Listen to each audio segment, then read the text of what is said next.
আসসালামু আলাইকুম ওয়া রাহমাতুল্লাহি ওয়া বারাকাতুহু। আলহামদুলিল্লাহি রাব্বিল আলামিন ওয়াসসালাতু ওয়াসসালামু আলা সাইয়্যিদিল আম্বিয়াই ওয়াল মুরসালিন ওয়া আলা আলিহি ওয়া আসহাবিহি আজমাইন। সুপ্রিয় দর্শক শ্রোতা, সকলকে আন্তরিক প্রীতি ও শুভেচ্ছা জানিয়ে শুরু করছি আজকের অনুষ্ঠান। আজ আলোকিত প্রতিদিন অনুষ্ঠানে আমরা একজন বিশিষ্ট ইসলামী চিন্তাবিদকে আমন্ত্রণ জানিয়েছি এবং চমৎকার একটি বিষয় আলোচনা করার জন্য আমরা বেছে নিয়েছি। আজ আমাদের সাথে অতিথি হিসেবে আছেন আল আকসা জামে মসজিদের সম্মানিত ইমাম ও খতিব, বিশিষ্ট ইসলামী চিন্তাবিদ হাফেজ মাওলানা আল আমিন। আসসালামু আলাইকুম ওয়া রাহমাতুল্লাহি ওয়া বারাকাতুহু। ওয়ালাইকুম আসসালাম ওয়া রাহমাতুল্লাহি ওয়া বারাকাতুহু। মোহতারাম, কেমন আছেন আপনি? আলহামদুলিল্লাহ, আপনি ভালো আছেন? আলহামদুলিল্লাহ, ভালো আছি। দর্শক, আজ আমরা যে বিষয়টি নিয়ে আলোচনা করব সেটি হচ্ছে বিপদ আপদ, পরীক্ষা ও রহমত। চমৎকার একটি বিষয়। আসলে মানুষের জীবনে সমস্যা আসবে, সমস্যা সংকট জীবনের সমস্যা হলো জীবনের একটি অংশ। শুধু বিপদ আপদ থাকবে এটা নয়, কখনো এই বিপদ আপদ রহমত স্বরূপ আসে এবং হাসি কান্না দুঃখ বেদনা এগুলো নিয়েই হলো আমাদের জীবন। আর আল্লাহ তাআলা যাকে ভালোবাসেন তাকে বিপদ আপদের মাধ্যমে পরীক্ষা করেন। এর দ্বারা গুনাহ মাফ করে দেন আল্লাহ তাআলা এবং মানুষের মর্যাদা বৃদ্ধি করে দেন। তো আমরা বিপদের সময় আমরা অনেক সময় খেই হারিয়ে ফেলি, আমরা অধৈর্য হয়ে যাই। আমাদের জন্য বিপদও যে অনেক সময় রহমত হয় এবং বিপদও যে আমাদের জন্য পরীক্ষা হয়ে আসে সেটা আমরা অনেক সময় ভুলে যাই। তিরমিজি শরীফের একটি হাদিসে নবীজি সাল্লাল্লাহু আলাইহি ওয়াসাল্লাম বলেছেন, আল্লাহ যখন কোনো বান্দার কল্যাণ চান তাকে দ্রুত দুনিয়ায় বিপদে নিক্ষেপ করেন, আর যখন কারো অকল্যাণ চান তাকে অপরাধের শাস্তি প্রদান থেকে বিরত থাকেন। এরপর পরকালে তিনি তাকে পরিপূর্ণ শাস্তি দেন। আর আরেকটি হাদিসে মুসলিম শরীফের আমরা দেখতে পাই যে রাসূল সাল্লাল্লাহু আলাইহি ওয়াসাল্লাম বলেছেন যে মুমিনের অবস্থা বিস্ময়কর, সব কাজেই তার জন্য কল্যাণ রয়েছে, সব কাজই তার জন্য কল্যাণকর। মুমিন ছাড়া কেউ এই বৈশিষ্ট্য লাভ করতে পারে না। তারা সুখ শান্তি লাভ করলে শুকর আদায় করে, আর অসচ্ছল কিংবা দুঃখ মুসিবতে আক্রান্ত হলে ধৈর্য ধারণ করে। উভয়টিই তার জন্য কল্যাণকর। আমরা এই বিপদ আপদকে আমরা কষ্টের কারণ মনে না করে আমরা পরীক্ষা মনে করব এবং রহমত মনে করে নিব। আমরা বিপদ আসলে যে কাজ করতে পারি সেটি হচ্ছে আমরা বিপদের সময় ধৈর্য ধারণ করব। আর আমরা বিপদের সময় যেটা পড়ব যে আল্লাহ তাআলা বিপদ আপদ থেকে মুক্তি দানের জন্য দোয়া শিখিয়েছেন।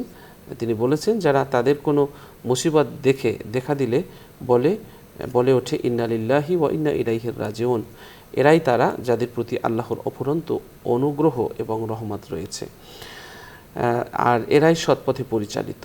নবীজি বলেছেন, তোমাদের কেউ বিপদে পতিত হলে যেন ইন্না লিল্লাহি ওয়া ইন্না ইলাইহি রাজিউন বলে, তো এটা পাঠ করে। তো আমরা বিপদের সময় এই দোয়াটি পাঠ করার চেষ্টা করব। এবং বিপদ আপদে আমাদের করণীয় কি, বিপদ কেন আসে, বিপদে কিভাবে আমরা ধৈর্য ধারণ করব, বিপদে কিভাবে আমরা ধৈর্যের ধারণ করার জন্য মুসিবতের সময় আমরা নামাজে দাঁড়িয়ে যাব, এর নানান দিক নিয়ে চলুন আলোচনা শুনছি আমাদের আজকের অতিথির কাছ থেকে। জি মুহতারাম। ইন্নাল হামদুলিল্লাহ ওয়াসসালাতু ওয়াসসালামু আলা রাসূলিল্লাহ ওয়া বাদ। মহান আল্লাহ সুবহানাহু ওয়া তাআলার দরবারে এই সুন্দর সকালে শুকরিয়া আদায় করছি। আল্লাহ তাআলা আমাদেরকে ফজরের নামাজ আদায় করে এই সুন্দর সকালে আল্লাহ সুবহানাহু ওয়া তাআলার কিছু গুণগান, তার কিছু প্রশংসা, কিছু ইলমি আলোচনা করার মতো তৌফিক দিয়েছেন। আমরা প্রথমে মহান রবের দরবারে শুকরিয়া আদায় করছি। আলহামদুলিল্লাহ। আল্লাহ সুবহানাহু ওয়া তাআলা আমাদেরকে ভালোবাসেন, আর যাকে বেশি ভালোবাসেন তাকে একটু বিপদ দিয়ে পরীক্ষা করেন। আল্লাহ সুবহানাহু ওয়া তাআলা পবিত্র কোরআনুল কারীমের মধ্যে অসংখ্য জায়গায় এই ব্যাপারে বলেছেন। আল্লাহ সুবহানাহু ওয়া তাআলা সুন্দর করে বলছেন এক জায়গায়, আহাসিবান নাস আন ইউতরাকু আন ইয়াকুলু আমান্না ওয়া হুম লা ইফতানুন। মানুষকে এটা চিন্তা করে, আহাসিবান নাস মানে মানুষকে এটা চিন্তা করে বা ধারণা করে, আন ইয়াকুলু যে তারা বলবে, আমান্না অর্থাৎ আল্লাহর প্রতি ঈমান এনেছি কথা মুখে বলল, আর আল্লাহ সুবহানাহু ওয়া তাআলা লা ইফতানুন তাকে পরীক্ষা করবেন না।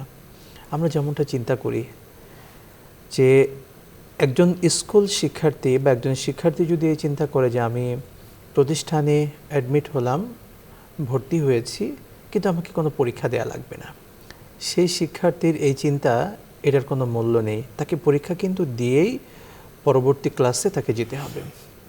ঠিক তেমনিভাবে আল্লাহ সুবহানাহু ওয়া তাআলা পবিত্র কোরআনুল কারীমের এই প্রসিদ্ধ আয়াতে কারিমা দিয়ে আমাদেরকে দিচ্ছেন আমরাও এরকমভাবে যদি মর্যাদাবান হতে চাই তখন আমাদেরকে পরীক্ষা দিতে হবে এবং আল্লাহ তাআলা অবশ্যই পরীক্ষা নেবেন। আল্লাহ সুবহানাহু ওয়া তাআলা কীভাবে পরীক্ষা নেবেন তার কথা পবিত্র কোরআনুল কারীমের অন্য সূরায় সুন্দরভাবে উল্লেখ করছেন। وَلَنَبْلُوَنَّكُمْ بِشَيْءٍ مِّنَ الْخَوْفِ وَالْجُوعِ وَنَقْصٍ مِّنَ الْأَمْوَالِ وَالْأَنفُسِ وَالثَّمَرَاتِ وَبَشِّرِ الصَّابِرِينَ। লম্বা আয়াতে কারিমা, সূরাতুল বাকারার খুবই প্রসিদ্ধ আয়াতে কারিমা। আল্লাহ তাআলা সুন্দর করে বলছেন ওয়ালানাবলুওয়ান্নাকুম, আমি অবশ্যই তোমাদেরকে পরীক্ষা করব। শব্দটি মুহতারাম আপনি তো জানেন, এখানে তাকিদ দেওয়া হয়েছে দুইটা, ওয়ালানাবলুওয়ান্নাকুম, লামে তাকিদ আবার শেষে নুনের তাকিদ দিয়ে, মানে কথাটাকে এত গুরুত্ব দিয়েছেন আল্লাহ, অবশ্যই পরীক্ষা করব। আল্লাহ স্বাভাবিকভাবে বললেই হয়ে যেত, কিন্তু আল্লাহ তাআলা আমাদেরকে এটার গুরুত্ব বোঝানোর জন্য তিনি আরও খুব শক্তভাবে বললেন যে অবশ্যই আমাদেরকে আল্লাহ তাআলা পরীক্ষা করবেন। মানে আমরা ঈমানদার, আমরা যারা ঈমানের দাবি করি যে আমি মুসলিম, আমি একজন ঈমানদার, আমি মুমিন, আমাকে আল্লাহ তাআলা পরীক্ষা করবেন বিভিন্ন মাধ্যমে। কী মাধ্যমে? তার কয়েকটি কথা এখানে সুন্দরভাবে বলছেন। মিনাল খৌফ শব্দের অর্থ হচ্ছে ভয় দিয়ে। ভয়টা এরকম আমরা বলতে পারি, যেটা হচ্ছে আল্লাহ সুবহানাহু ওয়া তাআলা তাওহীদের কথা বলা, তার একত্ববাদের কথা বলা, তার দ্বীন প্রতিষ্ঠার কথা বলা, এটা আমাদের সবার দায়িত্ব। কিন্তু কোনো জালিমের, কোনো স্বৈরাচার বা এইরকম কোনো কারো ভয় করে আমি কোরআনের আয়াতকে লুকাতে পারবো না, গোপন করতে পারবো না, ইসলামের কথাকে গোপন করতে পারবো না। যেভাবে আমরা দেখি আমাদের ফিলিস্তিনের বুকে আমাদের যারা মা বোনেরা আছেন, তরুণ ভাইরা আছেন, যুবকেরা আছেন, তারা কিন্তু নিজের এই ইসলামকে প্রতিষ্ঠার জন্য নিজের জীবনকে পর্যন্ত তারা বিলিয়ে দিচ্ছে। তারা কিন্তু এই আল্লাহ সুবহানাহু ওয়া তাআলার যে বড় নিদর্শন বাইতুল আকসা, বাইতুল মুকদ্দাস, তার ঘর, এটাকে রক্ষা করার জন্য নিজের জীবনকে বিলিয়ে দিচ্ছে। তারা কিন্তু অন্যায়ের সাথে আপোষ করছে না সেই মানুষগুলো। তো আল্লাহ তাআলা এই ভয়টা দিয়েও তাদেরকে পরীক্ষা করেন। এমন কিছু ভয় আমাদের জীবনেও আসতে পারে, দিয়ে আমাদের ঈমানটাকে পরীক্ষা করতে পারেন যে আমরা এই ভয়ে সত্যি কি হকের পথে থাকি, নাকি বাতিলের সাথে আমি মিশে যাই, বাতিলের দাসত্ব করি, বাতিলের একটু ভয়ের কারণে, তার একটু শক্তি বা তার অত্যাচার বা তার জুলুমের কারণে আমি তার সঙ্গে হয়ে যাই। আল্লাহ সুবহানাহু ওয়া তাআলা এই ভয় দিয়েও কিন্তু আমাদেরকে পরীক্ষা করে থাকেন। এরপরে আল্লাহ সুবহানাহু ওয়া তাআলা সুন্দর করে বলছেন মিনাল খাউফি ওয়াল জু', অর্থাৎ অভাব দিয়ে আল্লাহ তাআলা আমাদেরকে পরীক্ষা করেন। আল্লাহ তাআলা এই অভাব বলতে দুইভাবে, কাউকে সম্পদ দিয়ে পরীক্ষা করেন, অনুরূপভাবে আল্লাহ সুবহানাহু ওয়া তাআলা কাউকে সম্পদ না দিয়ে, অর্থাৎ একেবারে অভাবী বানিয়ে, দুর্বল বানিয়ে তাকে পরীক্ষা করেন। আমাদের সমাজে একটি কথা কিন্তু প্রচলন আছে, অভাবী মানুষের স্বভাব নষ্ট। সত্যি অভাবে অনেক সময় কিছু মানুষের স্বভাব নষ্ট হয়, কিন্তু ঈমানদার যদি অভাবে পড়েও নিজের স্বভাবকে নষ্ট করতে না পারে তখন তিনি সাকসেস। কারণ এই অভাবটা হলো আল্লাহর পক্ষ থেকে একটা পরীক্ষা। এই সময় যদি ধরে রাখতে পারে তার ঈমানটাকে। এমনকি যারা আল্লাহ তাআলা সম্পদ যাদেরকে দিয়েছেন, এই সম্পদ দেওয়ার পরেও অনেক মানুষ রয়েছে সম্পদের অপচয় করছে, সম্পদের যথাযথ ব্যবহার আল্লাহ তাআলা যেভাবে শিখিয়েছেন, ইসলামে যেভাবে এসেছে সে পদ্ধতিতে আমি করছি না, মন মতো করছি। এটাও কিন্তু আল্লাহর পক্ষ থেকে পরীক্ষা। তিনি দিয়ে পরীক্ষা করছেন যে আমার বান্দাকে দিলাম, এত নিয়ামত রাজি পাওয়ার পরেও আমার বান্দা দেখি না আমার দাসত্ব করে কিনা, আমার পথে চলে কিনা, আমার যে হুকুম আহকাম সেটা মেনে চলে কিনা। অনুরূপভাবে একজন যারা গরিব, অসহায় বা যাদেরকে আমরা অভাবগ্রস্ত বলি, তাদেরকে অভাবে বানিয়েও আল্লাহ তাআলা পরীক্ষা করেন। আসলে সে কি অভাবে পড়ে ডাকাতি শুরু করলো, সে কি অভাবে পড়ে চাঁদাবাজি করলো, সে কি অভাবে পড়ে চুরি করা শুরু করলো, সে অভাবে পড়ে মানুষ খুন করা শুরু করলো, আল্লাহ তাআলা এটা পরীক্ষা করেন। যদি অভাবে পড়ে চুরি করা বন্ধ করতে পারে, ডাকাতি করা বন্ধ করতে পারে, লুটপাট করা বন্ধ করতে পারে, চাঁদাবাজি বন্ধ করতে পারে, মানুষ খুন বন্ধ করতে পারে, আল্লাহর কাছে এটা যেহেতু তার একটা পরীক্ষা, এই পরীক্ষার মাধ্যমে তার মর্যাদাকে আল্লাহ তাআলা বাড়িয়ে দেবেন ইনশাআল্লাহ। আমরা জানি স্বাভাবিক বিষয়, আমরা প্রত্যেকেই যারা পড়াশোনা করেছি এবং বাংলাদেশে প্রায় মানুষই কিছু ক্লাস হলেও তো পড়াশোনা করেছে। এই পড়াশোনায় আমরা কিন্তু একটা বিষয় যেটা পাই, একটা ক্লাসের মধ্যে যদি 100 জন স্টুডেন্ট থাকে, 100 জনের মধ্যে সবথেকে সেরা এবং টপার তাকে নির্বাচন করা হয় কিভাবে? নির্বাচন কিন্তু করা হয় পরীক্ষার মাধ্যমে, অর্থাৎ তার এক্সামের মাধ্যমে সে সবার সামনে আসে। বা আমরা যদি এই কথা বলতে পারি, আমাদের বোর্ড পরীক্ষা যেগুলো হয়ে থাকে, অর্থাৎ এসএসসি, ইন্টার, এই পরীক্ষাগুলোতে পুরো বাংলাদেশে প্রথম হচ্ছে। এই তো কয়েকদিন আগে মেডিকেল পরীক্ষা প্রথম হয়েছে আমাদের এক ভাই, কিন্তু তো পুরো অনেকে পাশ করেছেন, কিন্তু সবার মধ্যে তিনি প্রথম হয়েছেন কিভাবে? এই পরীক্ষার মাধ্যমে তিনি বেশি নাম্বার পেয়ে তার যোগ্যতার স্বাক্ষর রেখে তিনি কিন্তু প্রথম হয়েছেন। প্রথম হওয়ার কারণে কি হয়েছে? পুরো দেশের মানুষ তাকে সাধুবাদ জানাচ্ছে, তাকে অভিবাদন জানাচ্ছে, তাকে ওয়েলকাম করছে। তার মর্যাদার কিন্তু, ফ্যামিলির মর্যাদা, তার মর্যাদা কিন্তু বেড়ে গিয়েছে। ঠিক তেমনিভাবে আল্লাহ তাআলা, আমরা ইমানদার, আমরা মুসলিম, যখন আমাদেরকে এইরকমভাবে পরীক্ষা নেন বিভিন্নভাবে, এই পরীক্ষায় যদি সত্যি আমি কৃতকার্য হই, সফল হতে পারি, আল্লাহ সুবহানাহু ওয়া তাআলা আমাদের মর্যাদাকেও ঠিক অনুরূপভাবে অনেক গুণে বাড়িয়ে দিবেন দুনিয়া এবং আখিরাতে। মোহতারাম, প্রতিটি কষ্টের সাথেই রয়েছে স্বস্তি। আল্লাহ বলেছেন ইন্না মা'আল উসরি ইউসরা। তো আমরা বিপদ আসলে যে মধ্যে একটা আধ্যাত্মিক বিশ্লেষণ আছে, প্রত্যেকটা বিপদই যে একটা সম্ভাবনার দুয়ার খুলে দেওয়ার জন্য আসে, প্রত্যেকটি বিপদ থেকেই যে একটা ভবিষ্যৎ পরবর্তী সময়ের জন্য একটি শিক্ষা নিয়ে আসে, এটা আমরা বিপদকে ওভাবে স্বাগত জানাতে, গ্রহণ করতে প্রস্তুত থাকি না, এবং আমরা হতাশ হই এবং আমরা ভুলে যাই যে সকল ফয়সালা আসমান থেকে হয়।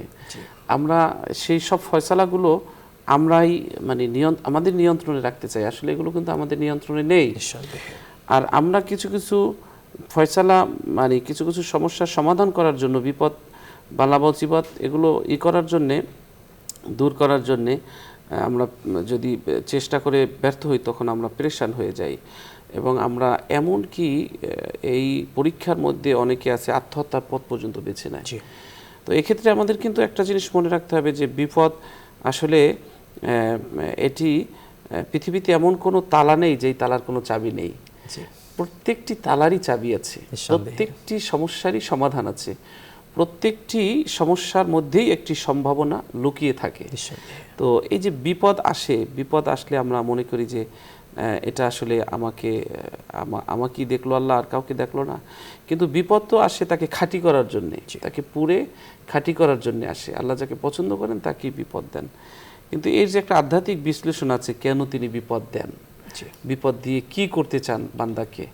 দেখা যায় যে অনেক মানুষ অসুস্থ থাকে, অসুস্থ থাকার সময় দেখেন সে অসুস্থ হলো, কিন্তু বিছানায় যতক্ষণ থাকে সে দেখা যায় নামাজে থাকলো, খারাপ চিন্তা থেকে দূরে থাকলো, তারপর নানান দুনিয়ার গুণাগুলো থেকে স্বাভাবিক বেঁচে থাকলো। জি, তো এর আধ্যাত্মিক বিশ্লেষণটা কি, কেন বিপদ আসে? শুকরান, জাযাকাল্লাহ। আমি আপনার এই সুন্দর প্রশ্নের যে আল্লাহ তাআলা কেন বিপদ দেন, আল্লাহ তাআলা, আমরা যে কথাটি বলি যে আল্লাহ আমাকেই কেন এই বিপদটা দিলেন, সত্যিকার অর্থে আল্লাহ আমাকে বানিয়েছেন, বিপদটাও তিনি আমাকে দিয়েছেন, যেহেতু এটা আসমানের ফয়সালা, আমাদের কারো হাত না। তবে এই বিপদগুলো আমাদের হাতের কামাই কখনো কখনো হয়ে থাকে, আবার একই সঙ্গে আমরা এটা আল্লাহ তাআলার কখনো পরীক্ষাও হয়ে থাকে। দুটি কারণ, যে বিপদে পড়েছি হয়তো সেটা শাস্তি আমার পাপের কারণে, নতুবা এটা আল্লাহর পক্ষ থেকে পরীক্ষা, মানে আমার জন্য সামনে সম্ভাবনা ওয়েট করছে, আল্লাহ তাআলা আমার মর্যাদাকে বাড়াবেন কোনো একটা কিছু। আমরা এই জন্য বিপদে পড়লে প্রথমে চিন্তা করব, যে আসলে একটু গভীরভাবে চিন্তা করব যে বিপদটা আমার সামনে এসেছে, আসলে আমার পেছনে কি বড় কোনো গুনাহ আমি করে ফেলেছি, একটু হিসাব করব, ক্যালকুলেশন করব। আমি কোনো অন্যায় হয়ে গিয়েছে, দেখব যে না, কোনো অন্যায়ের কারণে তো এটা হওয়ার কথা না, তখন আমাকে ধরে নিতেই হবে যে আল্লাহ তাআলা সামনে আমার মর্যাদাকে বাড়াবেন, আমাকে এখন থেকেই এই বিপদটাকে, যেহেতু এটা পরীক্ষা, খুব সুন্দরভাবে, সুদৃঢ়ভাবে, খুব সুশৃঙ্খলভাবে মনোযোগের সাথে এই বিপদটাকে পার করতে হবে এবং আল্লাহর কাছে তৌফিক চাইতে হবে, আল্লাহ আপনি যে আমার পরীক্ষা নিচ্ছেন এই পরীক্ষায় যেন আমি সফল হতে পারি। আর যদি আমার অন্যায়ের কারণে আল্লাহ তাআলা আমাকে শাস্তি দেন, তখন আল্লাহর কাছে বেশি বেশি ইস্তেগফার করতে হবে যে আল্লাহ আমি তো গুনাহ করেছি, ভুল করেছি, আমি বুঝতে পারলাম যে আমার ভুল গুনাহ সত্যি অনেক বেশি খারাপ হয়ে গিয়েছে, আপনি এবার আমাকে মাফ করেন, যা করেছি আল্লাহ আমি আর করব না, আপনি আমাকে মাফ করেন। অর্থাৎ আল্লাহর দিকে এবার পুরোপুরি ধাবিত হতে হবে, যেটাকে তাওবা বলা হয় এবং তাওবাতুন নাসুহা বলা হয়ে থাকে, বা আমরা যেটাকে বলি তাওবা শব্দের অর্থই তো আর রুজু ইলাল্লাহ, আল্লাহর দিকে রুজু হওয়া। অর্থাৎ যে ভুলের দিকে চলছিলাম সেই ভুল থেকে সঙ্গে সঙ্গে ফিরে এসে আল্লাহর দিকে এবার ধাবিত হয়ে যাব, তাহলেই কিন্তু আমার তাওবা হয়ে যাবে। একই সঙ্গে আরেকটি বিষয়, আমি পবিত্র কোরআনুল কারীমের যে আয়াতে কারিমা তেলাওয়াত করেছিলাম এর শেষ অংশেই আল্লাহ তাআলা যে সুন্দর কথাটা বলেছিলেন যে উলাইকা আলাইহিম সালাওয়াতুম মির রাব্বিহিম ওয়া রাহমাহ ওয়া উলাইকা হুমুল মুহতাদুন। আপনার প্রশ্নের জবাবটা এই অংশের মধ্যে সুন্দরভাবেই দেয়া আছে, আল্লাহ তাআলা দিয়েছেন যে কেন আল্লাহ তাআলা বিপদ দেন। এই বিপদের পরে যেহেতু আমাদের মর্যাদাকে বাড়ান, একই সঙ্গে আল্লাহ তাআলা শেষে এই কথাটি বললেন যারা বিপদে পড়লে কি করতে হবে করণীয়টা বললেন, এবং একই সঙ্গে শেষে বললেন এই মানুষগুলো যারা বিপদে পড়ে ধৈর্য ধারণ করে, এবং তাদের কয়েকটি কোয়ালিটির একটি হচ্ছে যখন বিপদে পড়ে তখন নামাজের মাধ্যমে আল্লাহর কাছে সহযোগিতা চায়, নামাজে দাঁড়িয়ে যায় যে আল্লাহ বিপদে পড়েছি, পরীক্ষায় পড়েছি, নামাজ পড়ে আল্লাহর কাছে বারবার কান্নাকাটি করে রোনাজারি করে বলতে থাকে আল্লাহ আমাকে বিপদ থেকে উদ্ধার করেন। কারণ আল্লাহ নবী সাল্লাল্লাহু আলাইহি ওয়াসাল্লামের একটি হাদিস কিন্তু আমরা জানি, বান্দা যখন নামাজে দাঁড়ায় তখন আল্লাহ সুবহানাহু ওয়া তাআলা সবচেয়ে নিকটবর্তী হয়ে যায়। এমনকি নামাজের মধ্যে যখন বান্দা সিজদায় যায় তখন এই সিজদায় যাওয়ার কারণে সেই মুহূর্তটা আল্লাহ তাআলার একেবারে নিকটবর্তী হয়ে যায় বান্দা, সুবহানাল্লাহ। আর এই সিজদায় গিয়ে বান্দা যখন আল্লাহর কাছে বলে যে আল্লাহ মনের যা চাওয়া আছে আল্লাহর কাছে প্রাণ খুলে যায়, যেহেতু একেবারে নিকটবর্তী, আল্লাহ সুবহানাহু ওয়া তাআলা কিন্তু তাকে নিরাশ করেন না, সেই দোয়াটাকে কবুল করে থাকেন ইনশাআল্লাহ। আর এরপরে তাহলে বিপদে পড়লে আমাদের প্রথম যে বিষয়টি নামাজ পড়ে আল্লাহর কাছে এরকম সাহায্য চাইতে হবে। আরেকটি বিষয় হলো আমরা সেই প্রসিদ্ধ আয়াতে কারিমা আপনিও তেলাওয়াত করেছেন, যারা বিপদে পড়ে ক্বালু ইন্না লিল্লাহি ওয়া ইন্না ইলাইহি রাজিউন আল্লাযীনা ইযা আসাবাতহুম মুসিবা। যখন কোনো বান্দার উপর বিপদ আসে সেই ঈমানদার তখন বলে ইন্না লিল্লাহ, এটা তো আল্লাহর জন্য, যে নিশ্চয়ই আমরা যা কিছু আছে সবই তো আল্লাহর জন্য, এবং এই বিপদটা এসেছে সেটাও কি আল্লাহর পক্ষ থেকে এসেছে, ওয়া ইন্না ইলাইহি রাজিউন, আমরা তো আল্লাহর দিকেই ফিরে যাব। অর্থাৎ এই বিপদটাকে সে আল্লাহর পক্ষ থেকে একটা উপহার মনে করে কিংবা আল্লাহর পক্ষ থেকে চিন্তা করে সেটাতে হতাশ হয় না। হতাশ না হয়ে কী করে, সে বলে সে এবার ধৈর্য ধারণ করে সবর করে। আর এই আল্লাহর প্রতি এটা ছেড়ে দেওয়ার কারণে আল্লাহ তাআলা বলছেন উলাইকা আলাইহিম সালাওয়াতুম মির রাব্বিহিম ওয়া রাহমাহ, সুবহানাল্লাহ। আল্লাহ তাআলা এই ধৈর্য ধারণকারী বিপদে যারা সবর করেছে, যারা আশাহত হয়নি, সন্তান মারা গিয়েছে, মা বুক আছড়িয়ে বলেনি আল্লাহ কেন আমার সন্তানটাকে আপনি নিয়ে নিলেন, স্বামী মারা গিয়েছে সেই স্ত্রী বারবার বুক থাপড়িয়ে বলে যে আমাকে কেন আল্লাহ তাআলা আপনি বিধবা করলেন, এই কথা যে মাগুলো বলে না, যে নারীরা বলে না, যে বাবা যে মা এই কথাগুলো বলে না, আল্লাহ তাআলা বলছেন যে এরাই হলো সরল এবং সঠিক পথে রয়েছে।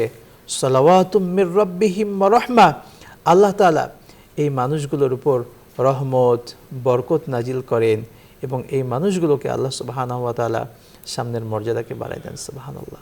অর্থাৎ এই বিপদে ধৈর্য ধারণ করার কারণে আমার রহমতের দরজা খুলে যায়, আমার বরকতের দরজা খুলে যায় আল্লাহ তাআলার পক্ষ থেকে। এবং একই সঙ্গে উলাইকা হুমুল মুহতাদুন, যে বান্দা বিপদে পড়ে অটল আছে, ইস্তেকামাত আছে, আল্লাহর প্রতি অটল আছে, মানে তিনি হকের ওপর আছে, এবং এরাই হলো হেদায়েতের ওপর, সঠিক পথের ওপর আছে। এই জন্য আমরা বলবো এই আয়াতে কারিমার আলোকে আমরা বিপদে পড়লে ধৈর্যহারা হয়ে যাব না, আশাহত হব না। আমি একটি ঘটনা হাদিস শরীফ থেকে শোনাতে পারি, যেই ঘটনা আমাদেরকে সত্যি আমাদের মধ্যে আশা জাগিয়ে তুলবে। আল্লাহ নবী সাল্লাল্লাহু আলাইহি ওয়াসাল্লামের একজন স্ত্রী, আমাদের আম্মাজান, একজন আম্মাজান, তার জীবনের একটি ঘটনা কিন্তু আছে আমরা জানি। যখন সেই আম্মাজান, তার যে পূর্বের স্বামী, তিনি যখন যুদ্ধে শহীদ হয়েছিলেন, যখন তিনি ইন্তেকাল করলেন, তিনি খুব চিন্তা করছিলেন যে আমার সন্তান আছে ঘরে, আমি এই সন্তান নিয়ে, আমার তো স্বামী ইন্তেকাল করেছেন, আমি কি করব, কি অবস্থা হবে।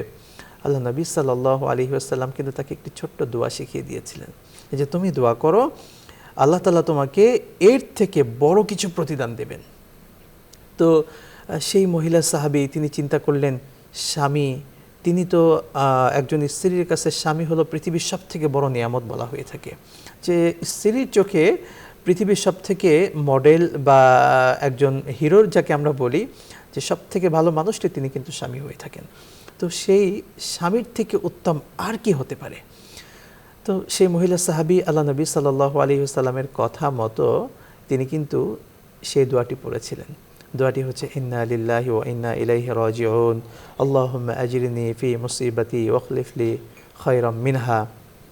আবার কোথাও এসেছে ওয়াখলিফ লি ওয়াহজুরনি খায়রাম মিনহা, যে ইন্না লিল্লাহি ওয়া ইন্না ইলাইহি রাজিউন, এটা বলার পরে তিনি বলেছিলেন ওয়াখলিফ লি খায়রাম মিনহা, যে আল্লাহ তাআলা আমি যে বিপদে পড়েছি এর থেকে উত্তম বদলা তুমি আমাকে দাও। তো স্বামী মারা গিয়েছে, এর থেকে উত্তম আর কি হতে পারে। তিনি চিন্তা করার পরেও আল্লাহ নবী যেহেতু বলেছেন, এই আশা নিয়ে তিনি দোয়াটি পড়লেন, আল্লাহর কাছে দোয়া করলেন।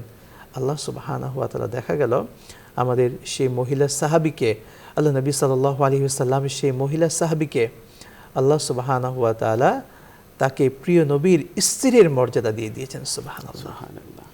সুতরাং একজন স্ত্রী, তিনি তার স্বামীকে হারিয়ে আল্লাহ তাআলা তাকে কি মর্যাদা দিয়েছেন এই ছোট্ট দোয়া পড়ার কারণে। সুতরাং আমরাও যদি কখনো সন্তান হারাই, তখন আমরা সেই মাদের উদ্দেশ্যে বলতে পারি, ধৈর্য ধারণ করব, আল্লাহর কাছে চাইবো যে আল্লাহ আপনি দিয়েছেন, আপনি আমাকে আবার উত্তম কিছু দেন। আল্লাহর কাছে এই দোয়াটা আমরা পড়তে পারি, আল্লাহুম্মা আজিরনি ফি মুসিবাতি ওয়াখলিফ লি খায়রাম মিনহা। এই দোয়াটা আমরা পড়তে পারি, বিশ্বাস রেখে পড়ব, মানে যে বিপদে পড়েছি, আমার হয়তো ব্যবসায় বড় একটা লস হয়ে গিয়েছে, আমার ব্যবসায় বড় ধরনের দুর্ঘটনা ঘটেছে, আমরা দোয়া করব আল্লাহর কাছে যে আল্লাহ আপনি আমাকে এর থেকে উত্তম বদলা দান করেন। কিংবা হয়তো আমার বাবা মারা গিয়েছে, মা ইন্তেকাল করেছেন, কিংবা এমন বড় ধরনের বিপদে পড়েছি যেখান থেকে আমি খোঁজা অর্থাৎ বের হব এমন কোনো ওয়ে, এমন কোনো রাস্তা আমি পাচ্ছি না, তখন আমি আল্লাহর কাছে এই দোয়াটা করব। আল্লাহ তাআলা কিন্তু আমাকে উত্তম অবশ্যই রাস্তা বের করে দেবেন। আরও একটি দোয়া রয়েছে, আমরা যে দোয়াটি খুবই কমন একটি দোয়া, আমাদের ছোট ছোট মাসুম বাচ্চারা যারা মাদ্রাসায় পড়ে তারা কিন্তু এটা শেখে। বিসমিল্লাহিল্লাযী লা ইয়াদুররু মা ইসমিহি শাইউন ফিল আরদি ওয়ালা ফিস সামাই ওয়া হুয়াস সামিউল আলিম। হাদিস শরীফ থেকে প্রমাণিত এই ছোট্ট দোয়াটি, যে আল্লাহ নবী সাল্লাল্লাহু আলাইহি ওয়াসাল্লাম যখন তিনি শিক্ষা দিয়েছেন এই হাদিসটি, যে সকাল এবং সন্ধ্যায় 3 বার করে যারা এই ছোট্ট দোয়াটি পড়তে পারবে, পৃথিবীর যত কঠিন বিপদ আসুক না কেন আল্লাহ তাআলা সেই বিপদ থেকে তাকে হেফাজত করবেন ইনশাআল্লাহ।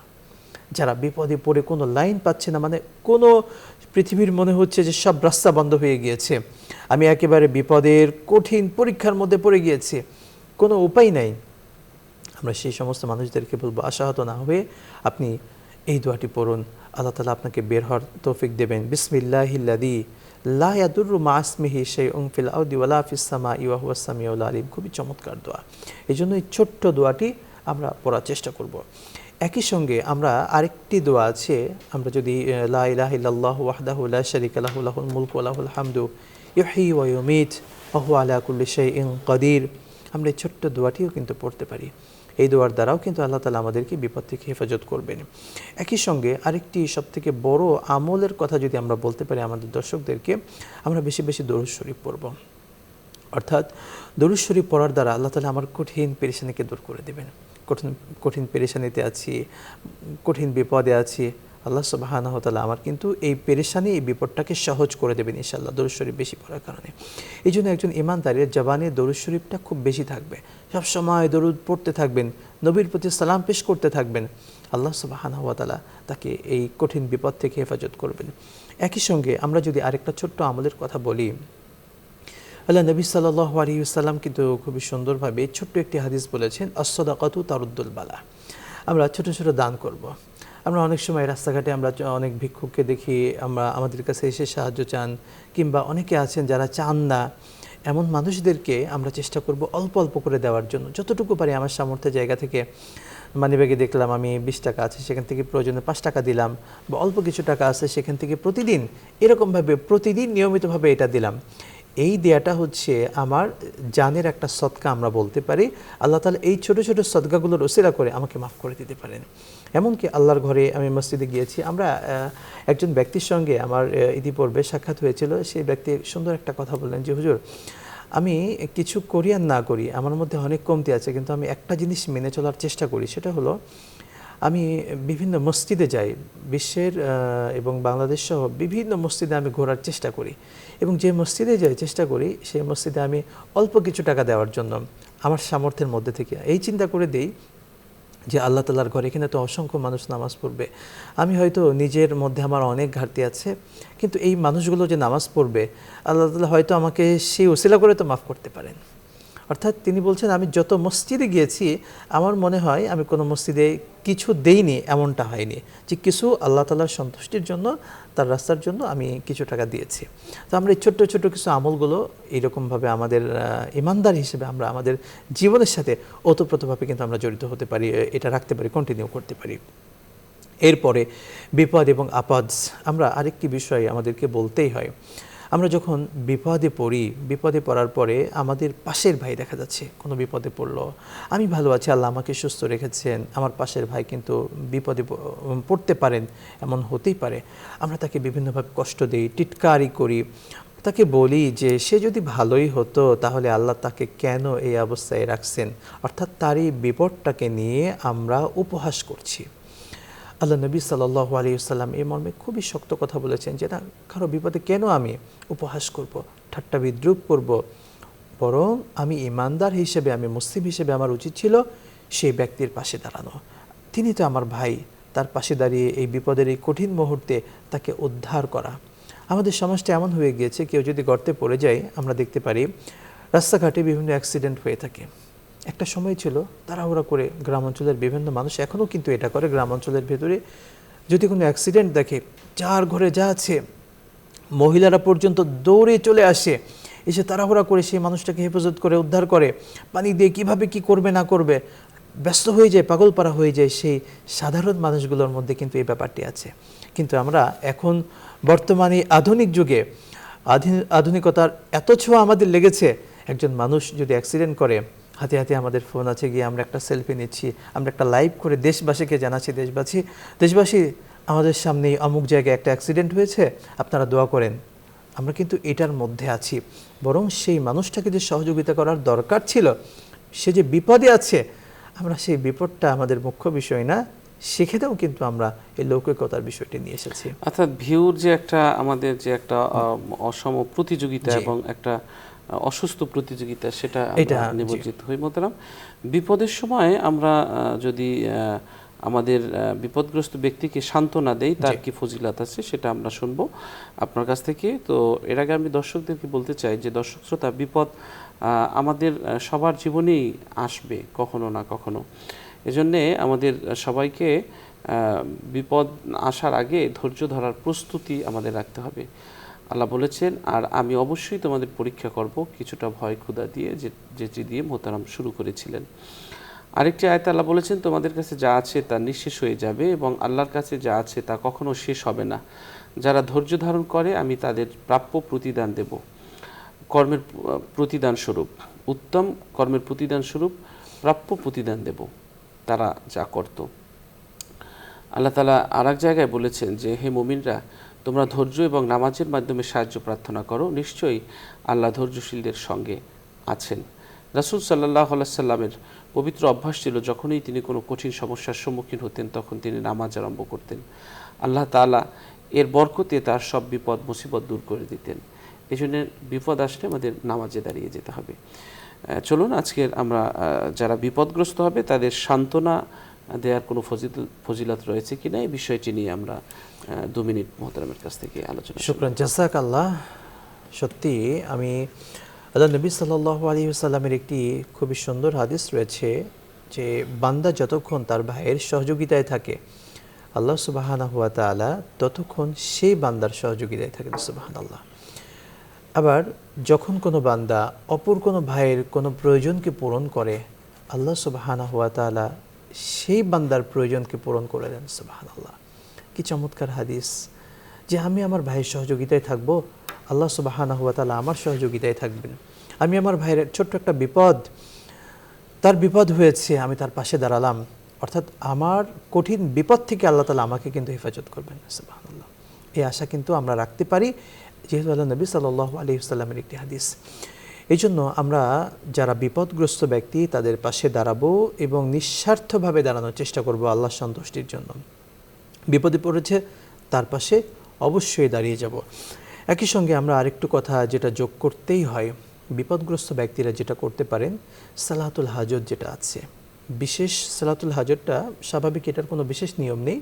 এটাতে আমরা 2 রাকাত নফল নামাজের চিন্তা করব, মনে মনে এই নিয়াত করব যে আল্লাহ আমি এই বিপদে পড়েছি, এই বিপদ থেকে আপনি আমাকে উদ্ধার করেন, অর্থাৎ বিপদের কথাটাকে চিন্তা করে আমি 2 রাকাত নফল নামাজ পড়ব এবং গভীরভাবে সেই সালাতটা হবে আমার খুবই মনোযোগ এবং গভীরভাবে কায়মান বাক্যে নামাজটা আমাদের হবে।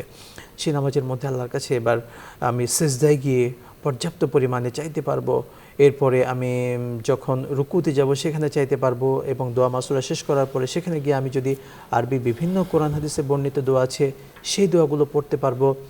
এমনকি নামাজ শেষ করে, অর্থাৎ সুন্নত নামাজ হয়ে গিয়েছে, আমি এবার সরাসরি শুধু সেজদায় চলে গেলাম, শুধু সেজদায় গিয়ে আমি আল্লাহর কাছে এবার প্রাণ খুলে আমি চাইলাম, সেই চাওয়াটা আমি চাইতে পারবো, তাহলে আল্লাহ তাআলা বিপদ থেকে আমাকে হেফাজত করবেন। অর্থাৎ এই বিপদটা যেহেতু আমাদের জন্য পরীক্ষা, তখন আমাকে বেশি বেশি আল্লাহর শরণাপন্ন হতে হবে যে আল্লাহ আপনি বিপদ দিয়েছেন, আপনি আমাকে এখান থেকে উদ্ধার করেন, আপনি আমাকে মুক্তি দেন। আশা করা যায় এই চিন্তাগুলো যদি করতে পারি আল্লাহ তাআলা আমাদেরকে হেফাজত করবেন। একই সঙ্গে আমরা আরেকটু যোগ করতে চাই যে বিপদের কয়েকটি দিক আমরা বলেছিলাম আয়াতে কারিমার আলোকে, যে আল্লাহ তাআলা ভয় দিয়ে আমাদেরকে পরীক্ষা করেন, কখনো ক্ষুধা দিয়ে পরীক্ষা করেন, আবার সম্পদ দিয়ে পরীক্ষা করেন। একই সঙ্গে আমাদের সম্পদের ক্ষতি দিয়ে আল্লাহ তাআলা পরীক্ষা করেন, এমনকি জীবনের ক্ষতি দিয়ে পরীক্ষা করেন। এবং আমাদের ফল ফসল আমরা যে আবাদ করি, 1 বছর আবাদ ভালো হয়েছে, আরেক বছর বিশাল লস হয়ে যায়, সেই লস দিয়েও কিন্তু আল্লাহ তাআলা আমাদেরকে পরীক্ষা করেন। এগুলো সব হলো রব্বুল আলামিনের পক্ষ থেকে পরীক্ষা এবং আমাদের মর্যাদা বাড়ানোর জন্য বড় একটি মাধ্যম। আল্লাহ তাআলা আমাদের সকলকে বিপদ আপদ বালা মুসিবত থেকে মুক্ত রাখুন এবং বিপদের সময় ধৈর্য ধরার তৌফিক দান করুন। আল্লাহুম্মা আমিন। জি দর্শক, আমরা অনুষ্ঠানের শেষ প্রান্তে চলে এসেছি। অনুষ্ঠানের এই পর্যায়ে রয়েছে একটি মোনাজাত। আপনারা যে যেখান থেকে আমাদের এই অনুষ্ঠান দেখছেন, চাইলে আপনারাও আমাদের সাথে মোনাজাতে শরীক হতে পারবেন। اللهم صل على سيدنا ونبينا وشفينا وحبيبنا مولانا محمد صلى الله عليه وعلى آله وصحبه وبارك وسلم. الحمد لله الحمد لله رب العالمين والصلاة والسلام على سيد الأنبياء والمرسلين آمين وعلى آله وصحابه अजमाइन अल्लाहुम्मा आमीन। बुजुर्गों की नहीं हमको जरूरत, गुलाम अपना बना मुझको खुदाया। आमीन। मैं न गुयम के तातम बापे जीर, कल में आफू बरगुना हम काश। মহিয়ান গরিয়ান সর্বশক্তিমান মেহেরবান দয়ালু দাতা, আপনি ক্ষমা পছন্দ করেন, ক্ষমা ভালোবাসেন, তাই ক্ষমার জন্য আপনার দ্বারস্থ হয়েছি। আপনার দরজা কখনো বন্ধ হয় না, আল্লাহ, কখনো আপনার দরজায় কোনো প্রহরী থাকে না, আল্লাহ, কখনো আপনার দরজা থেকে কেউ নিরাশ হয়ে ফেরে না। তাই রব্বুল আলামিন আপনার শাহী দরবারে ভিখারির মতো হাত তুলেছি গো আল্লাহ। অতীত জীবনের সমস্ত ভুলগুলো ক্ষমা করে মোদের আগামীর জীবনকে তুমি সুন্দর করে দাও গো আল্লাহ। আল্লাহুম্মা আমিন। রব্বুল আলামিন, একদিন এই পৃথিবীর মায়া ছেড়ে যেতে হবে অন্ধকার কবরে। দিনের বেলা যেখানে যেতে ভয় লাগে রে আল্লাহ, আমাবস্যার রাতে কেমনে পড়ে থাকবো অন্ধকার কবর। অন্ধকার এক গভীর অরণ্য জঙ্গল, কেউ খোঁজ নেবে না, কেউ খবর নেবে না, সবাই রেখে চলে আসবে গো আল্লাহ। আল্লাহ। 70-80 বছর ছিলাম নরম বিছানায়, মাটির বিছানায়, যেদিন রেখে আসবে কেমন করে থাকবো। আল্লাহ। ডানে মাটি বামে মাটি, মাটি হবে বিছানা, দিন 2-4 কেন্দ্রে সবাই, কেউ তো খবর নেবে না। আল্লাহুম্মা আমিন। সুন্দর ইট পাথরে গড়া বিল্ডিং এ থাকতাম, ছিলাম আছি, যেদিন নিয়ে যাবে বাঁশের ছাউনি দেয়া ঘরে, মাটির দেয়াল বাঁশেরই ছাদ, কেমন যেন হবে রে, একা একা কেমনে রব অন্ধকার ওই কবরে। আল্লাহুম্মা আমিন। রব্বুল আলামিন, কবরের জায়গা বড় কঠিন, আল্লাহ। কঠিন, কঠিন। আল্লাহ। ওই কবরটা আমাদের জন্য জান্নাতের বাগান বানিয়ে দিও গো আল্লাহ। আমিন। আল্লাহ গো,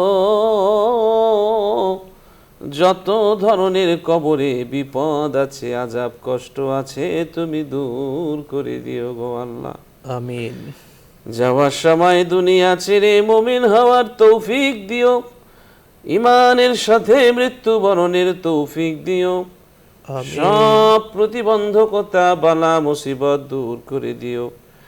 রব্বির হামহুমা কামা রব্বায়ানি সগীরা। সুবহানা রব্বিকা রব্বিল ইজ্জাতি আম্মা ইয়াসিফুন ওয়া সালামুন আলাল মুরসালিন والحمد لله رب العالمين। আল্লাহুম্মা আমিন। দর্শক, আজ আমরা এখানেই শেষ করছি। দীর্ঘ সময় যারা আমাদের সাথে থেকেছেন সকলকে আন্তরিক প্রীতি ও শুভেচ্ছা আবারও। আপনারা থাকুন আলোকিত প্রতিদিন অনুষ্ঠানের সাথে, থাকুন আমাদের নিউজ 24-এর সাথে। আল্লাহ সকলকে ভালো রাখুন, সুস্থ রাখুন, নিরাপদে রাখুন। আল্লাহ হাফেজ। আসসালামু আলাইকুম ওয়া রাহমাতুল্লাহি ওয়া বারাকাতুহু।